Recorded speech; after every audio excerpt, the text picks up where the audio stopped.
का रोहिणी खडसेबाई तुम्ही घरामध्ये लक्ष दिलं नाही नवऱ्याकडे? नवऱ्याला वेळ देत नाहीये, नवऱ्याला ज्या त्याच्या गरजा आहेत त्या पूर्ण करत नाहीये, त्यामुळे त्याला बाहेर बिचारायला तोंड मारत फिरावं लागतं. या सुस्मिना ना पार चौकात उभं राहू उरबडवलं असतं. तुमच्या नवऱ्याला रेव पार्टी करायची गरज भासली नसती. अरे कुणाला मूर्खात काढताय तुम्ही? मला सांगा, कुणाला मूर्खात काढताय?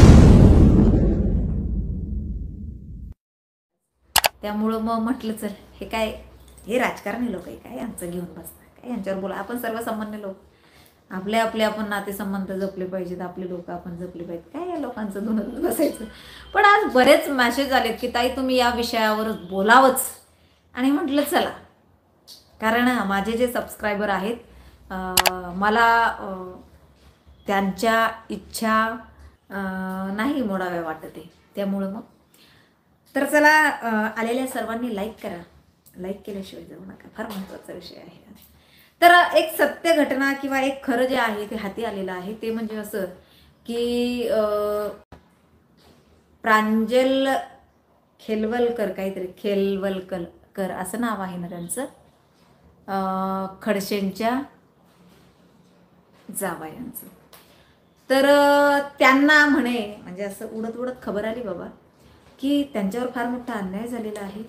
खरं आपल्या लोकांपर्यंत आलंच नाही.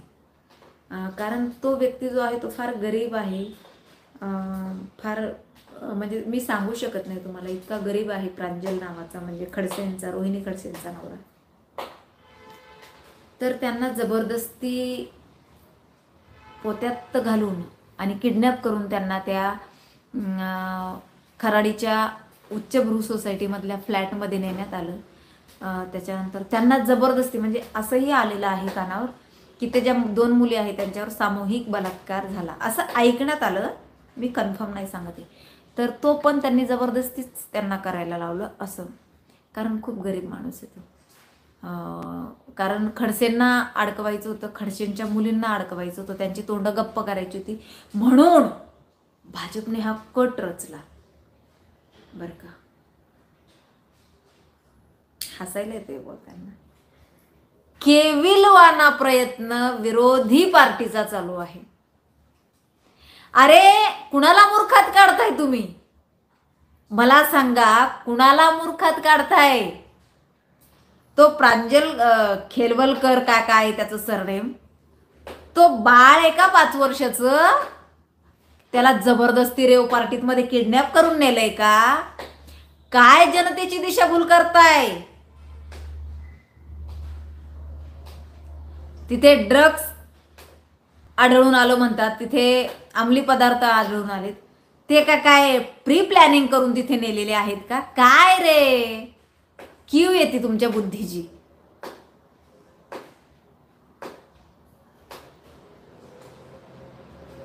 क्यू येते तुमच्या बुद्धीची की समोरच्याला वाचवण्यासाठी, समोरच्याचा बचाव करण्यासाठी तुम्ही कुठल्या थराला चाललात? बरं का चाललात मला सांगा. रोहिणी खडसेंचं म्हणणं असतं महिलांवर अत्याचार होत आहेत, महिला सुरक्षित नाहीये, महाराष्ट्रामध्ये महिलांची फार हेळसांड चालली आहे, देशात महिला सुरक्षित नाहीये, असं रोहिणी खडसेबाई नेहमी ऊर बडवून घेत असतात सरकारच्या नावाने. मग रोहिणी खडसेबाई, तुमच्या नवऱ्याने काय केलं? का बरं तुमच्या नवऱ्यांना परस्त्रियांची गरज भासलीये, ज्या त्यांच्या शारीरिक गरजा पूर्ण करण्यासाठी? का रोहिणी खडसेबाई तुम्ही घरामध्ये लक्ष दिलं नाही नवऱ्याकडे? सातत्याने रुपाली चाकणकरांवर टीका करत राहिलात, तिच्या व्यवस्थित राहण्यावर टीका करत राहिलात, तिच्या नीटनेटकेपणावर टीका करत राहिलात, नाही का? मला असं वाटतं की ती नीटनेटकी राहते, ती मेकअप फासून येत नाही. जे तुम्ही लोकांनी जे काही रंगवलं ना चित्र, इतक्या लाखाची साडी घालते ना, एवढ्या लाखाचा मेकअप करते ना, एवढ्या, तर मला असं वाटतं तिला गरजही नाहीये. देवाने तिला फार रूप दिलेलं आहे. तिने साधी टिकली लावली ना फक्त, तरी ती सुंदर दिसेल. फक्त साडी घालायची आणि टिकली लावायची, छान दिसेल ती. तिला अजिबात मेकअप करण्याची गरज नाहीये, आणि ती कुणावर जळतही नाही. फार वेगळी बाई आहे ती. पण तुम्ही लोकांनी तिच्याकडनं नीटनेटकेपणाने राहावं हे शिकायला पाहिजे होतं. कदाचित तुमच्या नवऱ्याला दुसऱ्या महिलांची गरज भासली नसती, हे तेवढंच खरं. तुमच्या नवऱ्याला रेव पार्टी करायची गरज भासली नसती, बरं का. तर हा जो काय केविलवाना प्रयत्न केला ना त्याला वाचवण्यासाठी, तुम्ही लोकांनी जो काही केविलवाना प्रयत्न चालू केलेला आहे की तो त्याच्यामध्ये नाहीच आहे, तो दोषी नाहीच आहे, त्याचा काही दोषच नाहीये,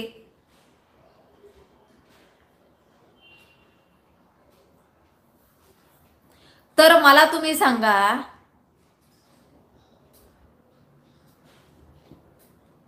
दोष कोणाचा आहे मग? रोहिणी खडसेंचा का? कदाचित असू शकतो. नवऱ्याला वेळ देत नाहीये, नवऱ्याला ज्या त्याच्या गरजा आहेत त्या पूर्ण करत नाहीये, त्यामुळे त्याला बाहेर बिचारायला तोंड मारत फिरावं लागतंय. तुम्ही एक आई आहात, तुम्ही एक मुलगी आहात, तुम्ही एक पत्नी सुद्धा आहात. तुम्ही आई, मुलगी ह्यांची भूमिका छान पार पाडली. तुम्ही एक लोकप्रतिनिधी आहात, त्याची भूमिका तुम्ही छान पार पाडताय. परंतु तुम्ही पत्नीची भूमिका पार पाडत नाहीये, बरं का. कारण तुमच्या नवऱ्याला कुठं जायची गरज भासते, याचा अर्थ तुम्ही पत्नीची भूमिका पार पाडत नाहीये. तर कसं आहे माहिती का रोहिणी खडसेबाई, तुम्ही घरातही लक्ष द्या, गरज आहे घरात लक्ष देण्याची. आणि विरोधकांनी जे काही ऊर बडवून घेण्याचं काम चालू केलेलं आहे, तर त्यांना मला सांगायचं आहे की त्याला काय किडनॅप करून नेलं नाही हो रेव पार्टीमध्ये. हां, आपलं ते लेकरू आणि दुसऱ्याचं ते कार्ट बंद करा रे. हेच जर सत्ताधारी पक्षाचा एखादा नेत्याचा कुणीतरी जावाई पकडल्या गेला असता ना, या सुस्मिनं ना पार चौकात उभं राहू ऊर बडवलं असतं. आता खडसेच्या जावायला वाचवण्यासाठी ऊर बडवतीये. त्या सत्ताधारी पक्षाच्या आमदाराचं कोणी रिलेटिव्ह असतं ना, तर हिनं काय केलं असतं. बाई बाई बाई, लक्षात घ्या. त्याच्यामुळं काय माहिती का, तुमच्या लोकांची नौटंकी ही समाजाच्या लक्षात आलेली आहे. तो काय दूध खुळा नाहीये किंवा दूध पिता नाहीये. त्याला फसवण्यात आलं, प्री प्लॅनिंग करण्यात आली. खडसे म्हणतात मला माहिती होतं असं काहीतरी होणार आहे. अरे बापरे, मग तुम्हाला जर माहिती होतं असं काहीतरी होणार आहे, तुम्ही दक्षता नाही बाळगली का खडसे साहेब? काय हो खडसे साहेब, मला एक कळत नाहीये. खडसे साहेबांच्या ज्या कॅसेट होत्या ना, माझ्याकडे कॅसेट बरं, गंज लागला का त्या कॅसेटला? खडसे साहेब निघत नाही का, ते चालत नाही, बंद पडल्यात का काय माहितीये का. फार वाईट अवस्था आहे राजकारणाची, फार वाईट अवस्था करून ठेवलेली आहे या लोकांनी. यांची सत्ता आली नाही म्हणून हे कुठल्याही थराला चाललात. त्यांना फक्त फडणवीस साहेबांना काम करू द्यायचं नाही, त्यांना फक्त शिंदे साहेबांचं पक्षाची वाढ होऊ द्यायची नाही, किंवा शिंदे साहेब चुकीचे नाहीच आहे ते, परंतु त्यांना असं भासवायचं आहे जनतेला तो माणूस किती चुकीचा आहे. अरे जनतेच्या मनामनामध्ये घर केलंय शिंदे साहेबांनी, तुम्ही नाही काढू शकत ते व्यक्तीला. तुम्ही त्या व्यक्तीला जनतेच्या मनातनं नाही काढू शकत, हे लक्षात ठेवा. तुम्ही कितीही ऊर बडवून घ्या, शिंदे साहेबांची क्रेज कमी होणार नाहीये, फडणवीस साहेबांचं काम थांबणार नाहीये. ज्या गतीनं त्यांचं काम चालू आहे ना,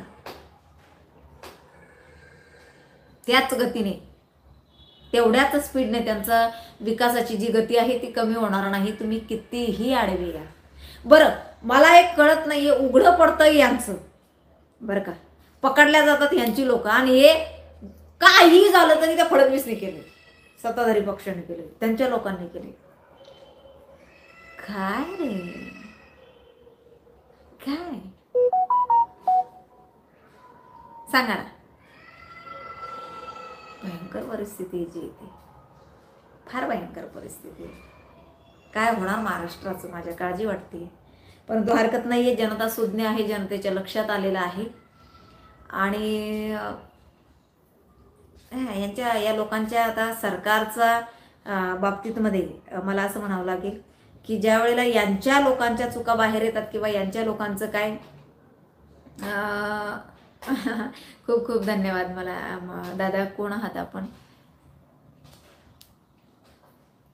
गंगाधर जमदाडे, खूप खूप धन्यवाद.